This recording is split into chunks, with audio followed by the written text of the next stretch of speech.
बात गोधन न्याय योजना और योजना पर विपक्ष के आरोपों की। छत्तीसगढ़ सरकार की सबसे अनोखी गोधन न्याय योजना की जहां एक तरफ सरकार तारीफ करते नहीं थकती, दूसरी तरफ बीजेपी ने इस योजना में भ्रष्टाचार का आरोप लगा दिया है। बीजेपी का आरोप यह है कि योजना में जमकर भ्रष्टाचार हुआ है और इस योजना को अवैध कमाई का जरिया बना लिया गया है।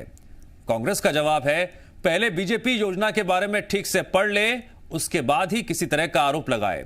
साथ ही कांग्रेस ने पिछली सरकार पर नागरिक आपूर्ति घोटाले की याद दिलाकर जवाब भी दिया।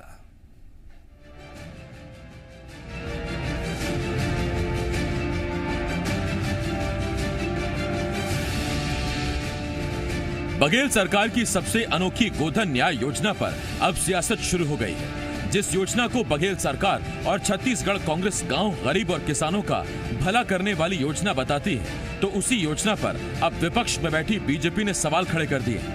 दरअसल हाल ही में बिलासपुर से आई एक खबर के बाद से बीजेपी बघेल सरकार पर हमलावर है। खबर आई कि बिलासपुर के तखतपुर में एक किसान जिसके पास 2 बैल हैं, उसने गौठान में 2 बैलों का गोबर 12,800 रुपए में बेच दिया। हिसाब किताब यह है कि एक बैल ने प्रतिदिन 450 किलो गोबर दिया, जो कि नामुमकिन है। यही वजह है कि अब पूर्व सीएम रमन सिंह ने न सिर्फ गोधन न्याय योजना को भ्रष्टाचार की योजना बताया, बल्कि पिछली नरवा, गरुआ, घुरुआ, बारी योजना पर भी सवाल खड़े कर दिए। आज जिस प्रकार ये नरवा, गरुआ, गरवा, बारी, इन 4 फ्लैगशिप स्कीम की जो हालत है, कहीं बजट में कोई प्रावधान नहीं, सिर्फ 14 फाइनेंस कमीशन के पैसे का दुरुपयोग, और एक भी गांव के अंदर जो इन्होंने गौठान बनाया है उसके शेड पूरे खत्म हो गए। गाय लावारी सड़कों में मर रही है। यही इनका नरवा, गुरुआ, गरवा, बारी योजना है, जो इनकी फ्लैगशिप स्कीम है, पूरी तरीके से फेल हो चुकी है। पूर्व सीएम रमन सिंह ने कहा कि भ्रष्टाचार के दम पर बघेल सरकार एआईसीसी की एटीएम बन गई है। एक तरफ जहां बीजेपी सरकार और सरकार की योजनाओं पर सवाल उठा रही है, तो वहीं दूसरी तरफ कांग्रेस ने बीजेपी को जवाब दिया। कांग्रेस ने बीजेपी को नागरिक आपूर्ति निगम घोटाले की याद दिला दी।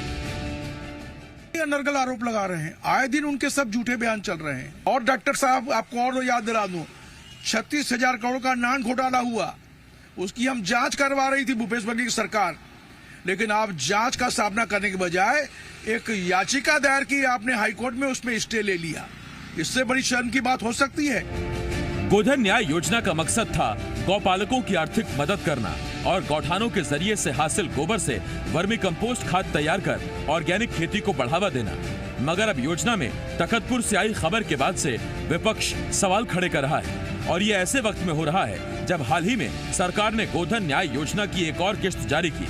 सवाल ये है, क्या वाकई गोधन न्याय योजना में भ्रष्टाचार हो रहा है? सवाल ये है, एक अनोखी और अच्छी योजना को क्या अवैध कमाई का जरिया बनाया जा रहा है? सत्य प्रकाश, जी मीडिया, रायपुर।